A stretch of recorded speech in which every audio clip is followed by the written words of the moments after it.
तो पहला जो सवाल है एक्स स्क्वायर माइनस 2x और माइनस में 8 है। तो हम लोग पहले इसको सॉल्व करेंगे और सॉल्व करके इससे x का वैल्यू को फाइंड करेंगे और जो x का वैल्यू निकलेगा वही मेरा कहलाएगा जीरोज। क्या कहलाएगा? जीरोज। अब ये जो इक्वेशन दिख रहा है क्वाड्रेटिक इक्वेशन है। कौन सा इक्वेशन है? क्योंकि पावर कितना दिख रहा है? 2 दिख रहा है, तो क्वाड्रेटिक इक्वेशन है। इसको हम लोग सॉल्व करते हैं। तो सॉल्व करने के लिए क्या करेंगे, बराबर मान लेते हैं, इधर जीरो है। क्या है? सॉल्व करने में आसानी हो जाएगा हम लोग को।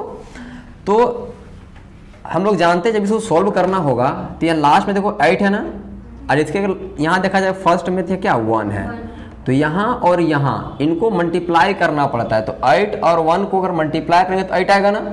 अब 8 को हमको ऐसा तोड़ना है कि बीच वाला नंबर आए, क्योंकि यही है फैक्टराइजेशन मेथड कि लास्ट वाला और फर्स्ट वाला को मल्टीप्लाई करते हैं और मल्टीप्लाई करके जो नंबर आता है उसको इस तरह से स्प्लिट करते हैं कि बीच वाला नंबर मिल जाए -2x, यानी -2 मिल जाए। तो हम लोग देख रहे हैं भाई, अगर इसको तोड़ दें तो 4 2 जा 8। अब हम 4 में 2 अगर सब्ट्रैक्ट कर देंगे तो -2 आ जाएगा ना। लेकिन देखो सब्ट्रैक्ट कैसा करेंगे कि माइनस में आएगा? अगर ऐसा करते हैं तभी देखो 2 आता है भाई। 4 में 2 हटाएंगे 2 आएगा ना। और अगर इसको ऐसे लिखते हैं -2 + 4 तो देखो -2 आता है। तो हम लोग इसको लिखेंगे कि इसको लिखेंगे? नीचे लोग लिखेंगे ना, या इसी को लिखने ऐसे भी लिख सकते हैं कि पहले +2 फिर -4, ताकि रिजल्ट तो -2 ही देगा ना। समझ में आ रहा है? तो हम लोग ऐसा वाला लिखेंगे जिससे हमको -2 मिले। क्या मिले? -2। तो इसी को लिखेंगे, यानी इस -2 के जगह में 2 - 4 लिखेंगे। तो x के साथ, क्योंकि x के साथ में है ना, तो इसको इस तरह लिखेंगे हम यहाँ ऐसा कि x स्क्वायर, यहाँ लगाएंगे माइनस में लगाएंगे 2x, सॉरी माइनस नहीं है प्लस में लेना होगा ना, ये प्लस है, ये +2x और हम लेंगे माइनस में 4x, क्योंकि आप देखो इसको और इसको सोल्व करोगे तो -2x मिल जाएगा। और लास्ट में क्या है? -8 बराबर 0। ये क्लास 9th का चीज़ है ना। फैक्टराइजेशन मेथड जो है क्लास 9th में पढ़े हुए हैं हम लोग। अब हम लोग जानते हैं यहाँ 4, देखो 1 2 3 टर्म था ना, अब 1 2 3 4 टर्म आ गया है। अब 4 टर्म आ गया तो 2 टर्म से क्या कर लेंगे? कॉमन कर लेंगे। अब कॉमन करने के लिए देखना होगा इन दोनों में क्या मिल रहा है भाई, क्या कॉमन मिल रहा है। तो दिख रहा है कि x कॉमन मिल रहा है। अगर इसके पास 2 x है तो 1 x तो बाहर निकल गया है, तो 1 x यहाँ बच गया, प्लस यहाँ से x अगर बाहर निकल गया तो केवल यहाँ से क्या बचा? 2 बचा। क्लियर? अब यहाँ ध्यान देना, यहाँ भी -4x है और यहाँ -8 है। तो थोड़ा सा दिमाग लगाइए, अगर -8 है तो -8 को लिख सकते हैं 4 × 2। तो यहाँ पे क्या मिल रहा है? 4 मिल रहा है, और इसके पास भी 4 मिल रहा है, माइनस में मिल रहा है ना। तो हम लोग यहाँ माइनस में क्या करेंगे? 4 को कॉमन करेंगे। क्या कॉमन करेंगे? माइनस में 4 को। तो यहाँ से क्या बचेगा? x। अब यहाँ तो माइनस तो बाहर निकल चुका है, तो यहाँ क्या बच गया? प्लस। अब यहाँ क्या कितना बचेगा? 4 नहीं, देखो 4 2 जा 8 ना पूरा है, तो -4 तो बाहर गया है, तो क्या बच जाएगा? 2 बराबर 0। समझ में आ रही बात? अब ये ध्यान दीजिए कि पूरा अब एक टर्म और यहाँ से एक टर्म, 2 टर्म ना बना। अब 2 टर्म बच गया। अब इन 2 टर्म में देखो यहाँ से लेकर यहाँ तक में और यहाँ से लेकर यहाँ तक में ये वाला और ये वाला कॉमन दिख रहा है, दिख रहा है ना कॉमन। अब इन दोनों में से फिर बाहर हम निकालेंगे इसको, तो ये बन जाएगा x + 2 बाहर। अब ध्यान देना, अगर ये बाहर निकल गया है, इतना में से ये बाहर निकल गया तो केवल क्या बचा? x। इतना में ये पूरा बाहर निकल गया, क्या बचा? -4 बराबर। अब जब 2 नंबर का मल्टीप्लाई करने से 0 आता है, ये समझिए, इसको नंबर समझिए, एक नंबर है, ये भी एक नंबर है। अब 2 नंबर को मल्टीप्लाई करने से 0 आएगा, ऐसा तभी संभव है जब ये दोनों आपस में क्या होगा? 0 के बराबर होगा या 0 होगा। आप ही समझे ना। अगर मान लो 2 नंबर हम लिखते हैं, ऐसा कोई नंबर लिखते हैं और वो मल्टीप्लाई करने से 0 आ रहा है, तो ऐसा कब पॉसिबल होगा? कि जब यहाँ 0 होगा, या फिर ऐसा होगा, या फिर ऐसा होगा। यही ना संभव है। मतलब इन दोनों में या तो ये 0 होगा या तो फिर ये 0 होगा, यही ना संभव है। तो हम लोग क्या करते हैं? दोनों का अपना अपना 0 बराबर मान लेते हैं, इस तरह से आइदर करके। आइदर मतलब होगा यहाँ से या तो ये 0 होगा या फिर ये 0 होगा। समझ में आ रही बात? इसको सोल्व करेंगे तो x का वैल्यू कितना मिला यहाँ से, और यहाँ सोल्व करेंगे तो x का वैल्यू कितना मिला? हम क्या बताए थे, जो x का वैल्यू 2 को मिलेगा ना, वही पहला कहलाएगा आपका अल्फा, दूसरा का नाम दे देंगे हम लोग, यानी हम लोग का अल्फा और बीटा मिल गया। समझ में आ रहा है? अब हम लोग काम क्या करेंगे, कोफिशिएंट निकालेंगे। क्या निकालेंगे? तो कोफिशिएंट को कैसे निकालते उसको देखो, फिर से ध्यान देना। ये हम लोग का सवाल था कि एक्स स्क्वायर माइनस में 2x और -8 बराबर 0, और हम लोग जानते ये होता है format ax square plus bx plus c बराबर 0, ये फॉर्मेट होता है ना। तब यहाँ से देख देख के बस निकालिए कि यहाँ पे a बराबर क्या होगा। तो ऐसे कंपेयर करते हैं, एक्स स्क्वायर है ना, यहाँ भी एक्स स्क्वायर है ना, तो सोचो अगर यहाँ a है तो इसके जगह यहाँ क्या होगा, कुछ नहीं तो 1 होगा, यानी a का वैल्यू क्या मिला। अब यहाँ ध्यान देना, x की जगह में x है ना, यानी b बराबर क्या मिलेगा, नहीं -2 बोलेगा, क्योंकि माइनस भी था, तो b बराबर क्या मिला, -2। अब ध्यान देना c बराबर क्या मिलेगा, यस -8। तो हम लोग यहाँ तक में 2 चीज निकाल लिए हैं।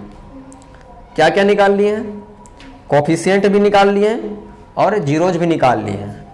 अब हम लोग को बस चेक करना है कि हम लोग ये जो बनाए हैं वो सही है या गलत है।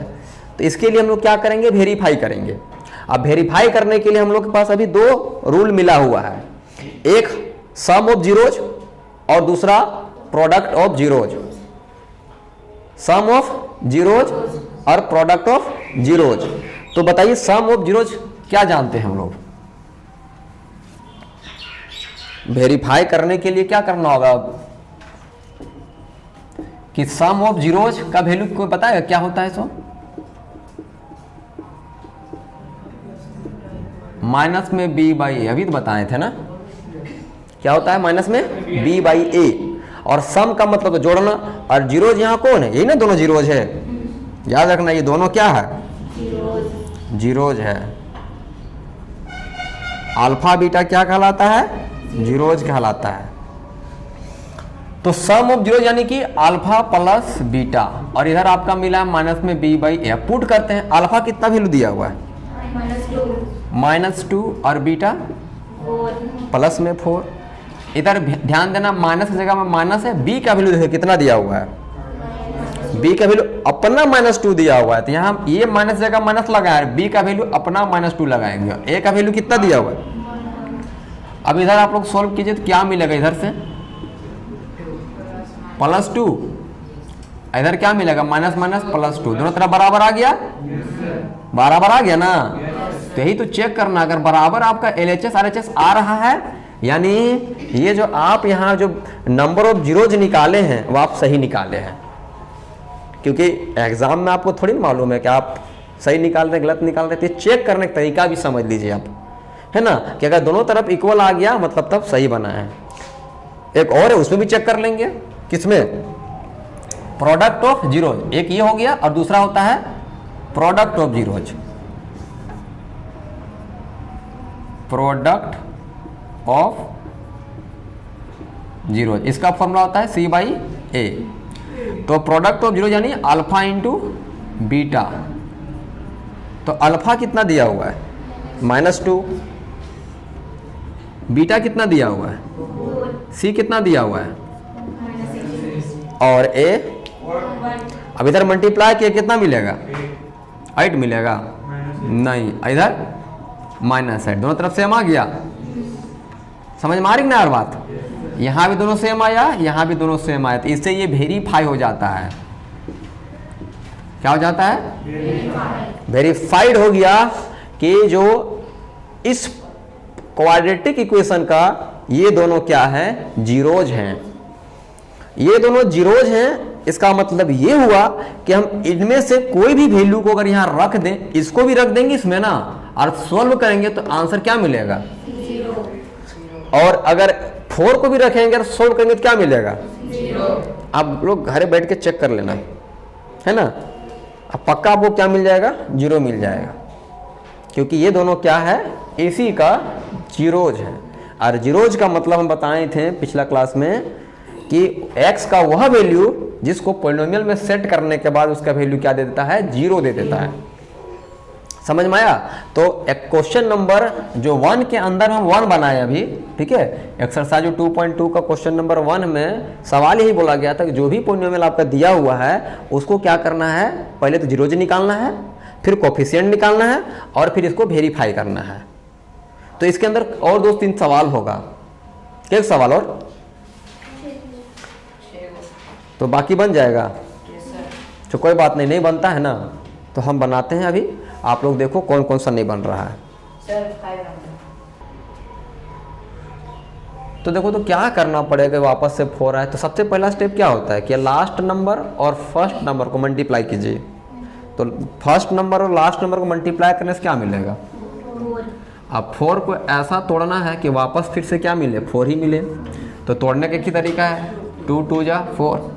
अब इन दोनों 2 को जोड़ देंगे तो 4 तो आ जाएगा ना, लेकिन ध्यान दीजिएगा अगर हम इन दोनों को जोड़ देते हैं 2 + 2 4 तो आ जाएगा, लेकिन -4 नहीं आएगा। तब क्या करें, अगर हम लोग माइनस दोनों में लगा के जोड़ते हैं तो देखो फिर -4 आ जाएगा ना, क्योंकि माइनस माइनस क्या होता है, प्लस। यानी जब दोनों को माइनस में लेके जोड़ेंगे तभी क्या आएगा, प्लस आएगा। ठीक है, तो देखो कैसे इसको लिखेंगे आगे। तो ये तो यहीं पे रह जाएगा 4s², और ये जो पूरा है ना इसके क्या लिखेंगे, इसे तोड़ के माइनस में 2s, फिर माइनस में 2s और प्लस में 1 अपन जगह में = 0। अब जो टर्म 3 गो था अब वो टर्म 4 गो हो गया। अब जब 4 गो टर्म हो जाएगा तो 2 गो से कॉमन कर लेंगे। तो इन दोनों में पहले देखिए क्या कॉमन हो रहा है, क्या कॉमन हो रहा है, 2 भी कॉमन हो रहा है, s भी कॉमन हो रहा है। अब बताइएगा 2 भी निकल गया यहाँ से और s भी निकल गया तो यहाँ क्या बचा होगा, समझ में आ रहा है? अगर नहीं समझ में आता तो आप इस 4x² को ऐसे समझ लो, 4x² को आप ऐसे समझ लो, 4 को तोड़ दो 2 × 2 में, s को तोड़ दो s × s में, तो यहाँ का 2 और s तो निकल गया बाहर। तो अब क्या बचा होगा, 2 और s, तो यहाँ क्या बच गया, 2 और s। यहाँ तो आपको मालूम है कि 2s पूरे बाहर निकल गया है, तो जब कुछ नहीं बचा है तो क्या बचा होगा, क्लियर है? अब देखो तो क्या इन दोनों में कुछ कॉमन मिल रहा है, नहीं मिल रहा है। जिसके पास कुछ भी कॉमन नहीं उससे हम क्या कर लेंगे, 1 कॉमन कर लेते हैं। लेकिन ये माइनस कॉमन करना होगा 1, क्योंकि इसके पास माइनस था। अब माइनस अगर बाहर चला गया तब ये क्या बन गया, प्लस में 2s, और इसके पास प्लस था, यहाँ से माइनस तो कॉमन किए हैं, तो इसके पास समझ लीजिए 1 नहीं ये था, ये माइनस समझिए ऐसे था, इतना समझिए, क्योंकि माइनस माइनस क्या होता है, +1। तो आप समझिए कि +1 को हम लोग माइनस इंटू 1 लिख सकते हैं। उसमें से अगर ये माइनस क्या हुआ, बाहर निकल गया ना, ये -1 क्या निकला, बाहर निकल गया, तब क्या बच गया होगा, क्योंकि 1 को 1 × 1 तो लिख ही सकते हैं ना। तो यानी फाइनली यहाँ क्या बचा होगा, -1। यहाँ तक क्लियर, समझ में आ रहा है ना? अब यहाँ पूरा और यहाँ पूरा में हम लोग देख रहे हैं कि 2 टर्म है, 2 टर्म में हम लोग को कॉमन क्या दिख रहा है, 2s - 1 अंदर वाला, ये वाला बाहर हो गया। अब ये दोनों बच गया तो फाइनली ये भी क्या दिया, 2s - 1 ही दिया। अब फिर हम लोग यहाँ से क्या कर लेंगे, दोनों को अलग अलग कर लेंगे। आइदर 2s - 1 = 0 और 2s - 1 = 0। तो यहाँ से अगर पहले 2s निकालते हैं तो 1 आएगा, और फिर s निकालेंगे तो 1/2 आएगा। यहाँ भी 2s पहले निकालेंगे तो आएगा 1, और जब यहाँ से s निकालेंगे तो आएगा 1/2। हम लोग इसी को बोलते हैं अल्फ़ा, और दूसरा का नाम दे देते हैं बीटा। तो हम लोग को यहाँ से कई वैल्यू निकला, 2 वैल्यू निकल गया ना, अल्फ़ा भी निकल गया और बीटा भी निकल गया। अब हम लोग का काम रह जाएगा कि इसी से कोफिशिएंट को फाइंड कर लेना। तो इसको हम फिर से वापस एक बार लिख दे रहे हैं ताकि हम यहाँ से कंपेयर कर सके। ऐसे दिया होता है कि 4s² 4s प्लस में 1 = 0, और हम लोग का ये फॉर्मेट होता है। तो यहाँ x के टर्म में, अब s के टर्म में है ना, x के टर्म में नहीं है, तो हम लोग इसको ऐसे लिखेंगे as² + bs + c = 0। अब इस फॉर्मेट में लिखेंगे, ठीक है। तो यहाँ से हम क्या पता चला कि a बराबर कितना मिलेगा, 4, b बराबर और c बराबर। अब हम लोग क्या करेंगे, चेक करेंगे, यानी कि वेरीफाई करेंगे, है ना। तो वेरीफाई कैसे करेंगे, तो सम ऑफ जीरोज में जाएंगे पहले, सम ऑफ, इसका फॉर्मूला तो सम ऑफ जीरो यानी कि अल्फा प्लस माइनस में बी बाई ए। तो बताइए कि अल्फा कितना दिया हुआ है 1/2, तो यहाँ हो गया 1/2 प्लस 1/2 माइनस बीटा की सॉरी बी कितना दिया हुआ है वो खुद माइनस में 4 है, तो यहाँ लिखना होगा -4 और ए कितना है 4। अब इसका तो भाई एलसीएम लेके सॉल्व करना होगा, तो सेम है, तो भाई एलसीएम लेके जो नहीं 2 आएगा, ऊपर भी 1 + 1 ही आएगा, इधर -4 हो गया, डिवाइड बाई 4 हो गया। यहाँ 1 + 1 कितना होगा 2, नीचे 2, यहाँ क्या मिला 4/4, 2 × 2, 2 × 2, 4 × 4, 4 × 4, इधर भी 1 मिला, इधर भी 1 मिला, तो दोनों तरफ तो सेम आया ना। एक और बार चेक कर लेते हैं, किसमें प्रोडक्ट ऑफ जीरोज में C/A होता है, और प्रोडक्ट यानी कि अल्फा इंटू बीटा बराबर C/A, तो C का वैल्यू पुट कर देंगे, तो अल्फा वैल्यू कितना दिया हुआ है 1/2, तो यहाँ हो जाएगा 1/2 इंटू 1/2, और C का वैल्यू कितना दिया हुआ है 1, और A का वैल्यू 4, तो समझ में आ गया, इधर 1 × 1 = 1 और 2 × 2 = 4, और इधर भी 1/4, दोनों तरफ सेम आ गया, तो इसका मतलब ये वेरीफाइड हो गया। क्लियर यहाँ तक? क्वेश्चन है t² - 15 बराबर 0, यानी अगर हम इसको फॉर्मेट में देखा जाए तो ये केवल a वाला है और c वाला टर्म है, क्या बीच वाला गायब है। अगर मान लो हम क्वाड्रेटिक इक्वेशन लिखेंगे t के टर्म में, कैसे लिखाएगा इसे a t² plus bt plus ये नहीं लिखेंगे। अगर हम क्वाड्रेटिक इक्वेशन लिखते हैं वेरिएबल t समझ के नहीं देखेंगे, तो देखो शुरू वाला तो मिल रहा है a t² नहीं, बस a की जगह यहाँ क्या होगा 1 होगा, और लास्ट में -c यानी कि c वाला डायरेक्ट लिख दे रहा है 15 वाला।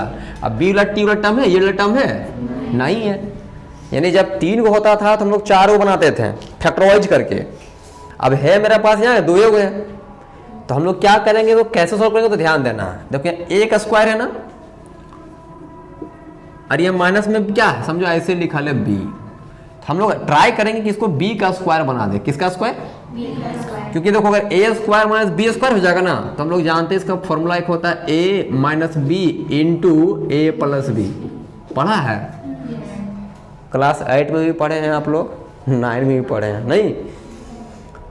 तो हम लोग ऐसा क्या करें, इसको कैसे लिखें कि वापस ये 15 कहलाएगा।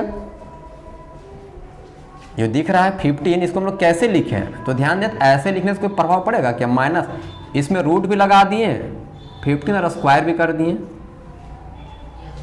क्योंकि अगर इसको सॉल्व करेंगे तो वापस क्या मिल देगा 15 देगा। सिखाए तो थे क्या स्क्वायर और रूट एक दूसरे क्या करता है कैंसिल। अगर आप इसको सॉल्व करना चाहते हैं देखो बताते हैं वापस से 15 देगा, ये हो गया √15 का स्क्वायर। तो हम लोग सब जानते हैं कि स्क्वायर का मतलब क्या था 2 बार, तो 2 बार लिखेंगे तो √15 × 15 लिखाएगा। अब हम लोग जानते हैं स्क्वायर रूट से ये 15 बाहर निकल जाता है, तो हम इसी चीज़ को खाली ऐसे लिख दिए बस तरीका से। ऐसा इसलिए लिखे ना ताकि इस फॉर्मेट में देखो आप मिल जाएगा क्या a का स्क्वायर यानी समझो t का स्क्वायर, ऐसे t का स्क्वायर यानी कि a का स्क्वायर माइनस, और यहाँ क्या बन गया ये b बन गया और ये स्क्वायर बन गया, बराबर क्या है। अब हम लोग इसको लिख सकते हैं इसमें इस फॉर्मेट में, तो उस फॉर्मेट में अगर लिखाएंगे तो कैसे लिखेंगे, ऐसे एक बार लिखेंगे t - √15 और एक बार लिखना होगा t + √15 = 0। यहाँ तक समझ में आया, कोई दिक्कत? अब हम लोग इसके बाद फिर से वही काम करेंगे, अलग अलग कर लेंगे कि एक लगाएंगे t - √15 बराबर 0 और दूसरा लगाएंगे t + √15 बराबर 0। तो यहाँ से t का वैल्यू कितना निकलेगा, उधर ले जाएंगे तो प्लस में √15, इधर क्या निकलेगा t बराबर माइनस में √15। इसका नाम क्या देंगे अल्फा और इसका नाम क्या देंगे बीटा। यहाँ तक क्लियर है? सबसे पहला काम तो ही नहीं करते हम लोग, अल्फा और बीटा निकाल लेते हैं, यानी पहले जीरोज निकाल लिए। अब हम लोग निकालेंगे क्या कोफिशिएंट। तो सवाल तो आपको मालूम है कि ये दिया हुआ है कि t का स्क्वायर माइनस में 15 बराबर 0। इसको हम अभी बताए थे क्वाड्रेटिक फॉर्म में लिखेंगे तो यही लिखेंगे a t² plus B T plus C बराबर 0। अब इसको अगर आप इक्वेट करोगे तो क्या मिलेगा, तो ए का वैल्यू यहाँ कितना मिलेगा, ए का वैल्यू 1 मिलेगा और बी का वैल्यू, कहे कि बी वाला टर्म यहाँ है ही नहीं है तो क्या मिलेगा 0, और सी का वैल्यू माइनस में 15। यहाँ तक क्लियर। अब इसके बाद मालूम है हम लोग क्या करेंगे, वेरीफाई करेंगे। तो वेरीफाई करने के लिए हम लोग सम ऑफ जीरोज, और वेरीफाई करने के लिए सबसे पहला स्टेप लेंगे सम ऑफ जीरोज। तो इसको हम लोग वेरीफाई करते हैं। तो सम ऑफ जीरोज बराबर फॉर्मूला क्या, माइनस में b बाई ए। अब सम ऑफ जीरो यानी कि अल्फा प्लस बीटा माइनस में b बाई ए। अल्फा हो गया कितना, रूट में 15, बीटा भी अच्छा माइनस में ना, माइनस में रूट 15 बीटा है ना बाबू, बराबर b कितना दिया हुआ है, b का वैल्यू 0 डिवाइड बाई a का वैल्यू। अब सीधी सी बात है, यहाँ सेम है, प्लस माइनस तो रिजल्ट 0, 0 को किसी भी नंबर से डिवाइड देने से 0। तो यहाँ तक कंप्लीट। दूसरा क्या था, product of zeros, alpha into beta, C कितना है, अच्छा अभी पुट नहीं करते, अगला स्टेप पे पुट करते हैं, ठीक है। यहाँ पुट कर देते हैं, यहाँ आएगा 15 इंटू माइनस में 15, यहाँ हो जाएगा 15 डिवाइड बाई एक जगह में कितना था 1, 15 माइनस 15 था सी ना, ये माइनस अपन जगह में रूट 15 जगह 15 बराबर 15 बाई 1 माइनस 15। तो कुल मिला के क्या आ गया, माइनस में 15 इक्वल टू माइनस 15, यानी LHS और RHS दोनों तरफ इक्वल हो गया। तो ये हो गया आपका वेरीफाई। क्लियर है। और भी देख लीजिए कौन सा नहीं बनेगा। तो एक्सरसाइज का भी 2.2 का तो हो गया, क्वेश्चन नंबर 1 वाला। क्वेश्चन नंबर जो 2 है उसमें बोला जा रहा है कि find the quadratic polynomial each with the given number as sum and product of its zeros. यानी आपका क्वेश्चन का कहना है कि सम ऑफ जीरोज भी दे दिया है और प्रोडक्ट ऑफ जीरोज भी दे दिया है। ध्यान देना, जो क्वेश्चन नंबर 2 है उसमें जो पहला क्वेश्चन है ऐसा दिया हुआ, 2 नंबर दिया हुआ, एक दिया हुआ है 1/4 और दूसरा दिया है माइनस में 1। ये 2 नंबर दिया है ना, तो ये पहला नंबर जो दिया है वो आपका सम ऑफ जीरोज दिया हुआ है। क्या दे दिया है ये, हाँ सम ऑफ जीरोज दिया हुआ है। और जो दूसरा नंबर वो क्या दिया है, प्रोडक्ट ऑफ जीरोज दिया हुआ है। यहां तक समझ में आ रहा है। जो 2 नंबर दिया है वो अपने आप में, एक नंबर आपका सम ऑफ जीरोज है और दूसरा क्या है, प्रोडक्ट ऑफ जीरोज है।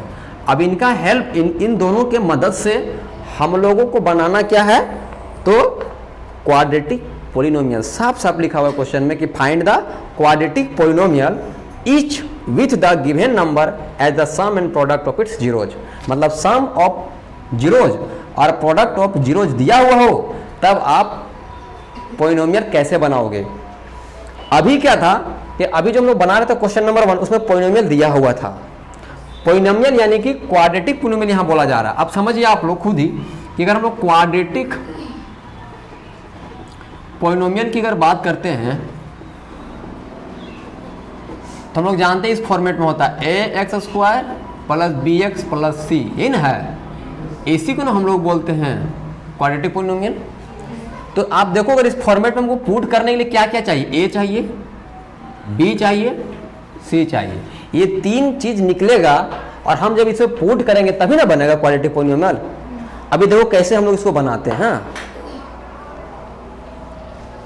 तो सबसे पहले हम लोग क्या करेंगे कि सम ऑफ जीरो से चलेंगे, इससे चलेंगे, इससे। तो हम लोग यहाँ से लिख दे रहे हैं कि सम ऑफ जीरोज दिया हुआ है 1/4। आप लोग अब बताओ कि सम ऑफ जीरोज का फॉर्मूला क्या होता है, b/a। यहाँ क्या दिया 1/4, ठीक है। फिलहाल हम लोग क्या कर लेंगे, इसको सीधा सीधा इक्वेट कर लेंगे ऐसे, b बराबर 1, a बराबर 4। कहाँ माइनस है, हाँ फॉर्मूला में है तो बहुत बढ़िया। तो इसका b बराबर 1 है तो इसको सीधे कर देंगे b बराबर -1। और ए बराबर कितना 4। तो ध्यान दो, ए का वैल्यू निकल गया, बी का वैल्यू निकल गया, बस इन दोनों को क्या करेंगे वहां सब पुट करेंगे, लेकिन सी अभी भी नहीं मिला है। तो सी निकालने के लिए हम लोग क्या चलेंगे, इससे चलेंगे प्रोडक्ट ऑफ जीरोज वाला से, कि प्रोडक्ट ऑफ जीरोज बराबर फॉर्मूला क्या होता है -1। अब प्रोडक्ट ऑफ जीरोज का हम लोग फॉर्मूला जानते हैं सी बाई ए बराबर -1। सी रहने देते हैं, ए का वैल्यू देखो निकाल लेते हैं 4, यहाँ 4 कर देते हैं इक्वल टू -1 हुआ। इस 4 को वहां भेज देंगे, उधर क्रॉस मल्टीप्लाई करेंगे तो सी बराबर क्या मिला, तो देखिए सी का वैल्यू निकल गया -4, यहाँ निकल गया बी का वैल्यू, यहाँ निकला है ए का वैल्यू। अब हम इन सभी ए बी सी का वैल्यू कहाँ रख देंगे, इस पे रख देंगे। अगर इसमें रख देंगे तो मेरा क्वाड्रेटिक पॉलिनोमियल बन जाएगा। ए की जगह कितना पुट करेंगे 4, तो ये बन जाएगा 4x², और बी की जगह में -1 तो बन जाएगा माइनस में 1x प्लस सी की जगह पे -4। तो 1 को मल्टीप्लाई करेंगे x से तो कोई प्रभाव तो पड़ेगा नहीं, इसलिए 4x² -x -4 ये बन गया क्वाड्रेटिक पॉलिनोमियल। बात समझ में आया? यस। लेकिन इससे भी हम और छोटा बता देते हैं, ठीक। एक तो ये मेथड हो गया बनाने का, एक सेकेंड मेथड देखो क्या करना है, बस इसी से बन जाएगा। जो सम ऑफ जीरोज दिया है, प्रोडक्ट ऑफ जीरोज दिया, ये दोनों इसी से बन जाएगा। लेकिन उसका फॉर्मूला आपको याद रखना होगा क्वाड्रेटिक फॉर्मूला का, ये आप लिख दो सेकेंड मेथड आप सेकेंड बना लो इसको, है ना। इसको आप समझ लो कि ये आपका फर्स्ट मेथड है, आप इससे बनाओ या भी जो बताने जा रहा है आप उससे बनाओ, दोनों सेम है, कोई दिक्कत नहीं, ठीक है। इसका बस याद रखना होगा कि जो क्वाड्रेटिक पॉलिनोमियल का फॉर्म होगा, क्वाड्रेटिक पॉलिनोमियल आपको बस याद रखना कि इस फॉर्मेट में मिलेगा आपको, ये इस तरह कि x², ठीक है, क्या लिखेंगे x², यहाँ होगा माइनस, और इस जगह लेना होगा अल्फा प्लस बीटा, यानी ये वाला, ये पूरा अल्फा प्लस बीटा का वैल्यू, ठीक है। और साथ में x हो जाएगा, समझो ये x², ये b है, ये x है, और फिर यहाँ लगाना होगा प्लस में अल्फा इंटू बीटा वाला, ये फॉर्मेट होगा, आपको याद रखना होगा इसमें कि x² minus alpha plus beta into x, alpha plus beta, ठीक है। अब देखो दोनों तो दिया हुआ है, अल्फा प्लस बीटा का वैल्यू दिया हुआ है तो यहाँ पुट कर देंगे, x² हुआ माइनस अल्फा प्लस बीटा का वैल्यू कितना दिया 1/4x plus alpha into beta का वैल्यू दिया कितना -1, तो -1। अब देख रहे हैं कि इसके नीचे कुछ नहीं है, इसके नीचे भी कुछ नहीं, तो एलसीएम क्या हो जाएगा, एलसीएम क्या ले देंगे, अरे एलसीएम 4 आएगा ना, इतना तो आना चाहिए। अब 1 का टेबल में 4 कितना बार में आता है 4, तो 4 को जब x² से मल्टीप्लाई करेंगे क्या हो जाएगा 4x, यहाँ पे केवल x, और यहाँ पे 4 1 जा, इतना ही ना होगा।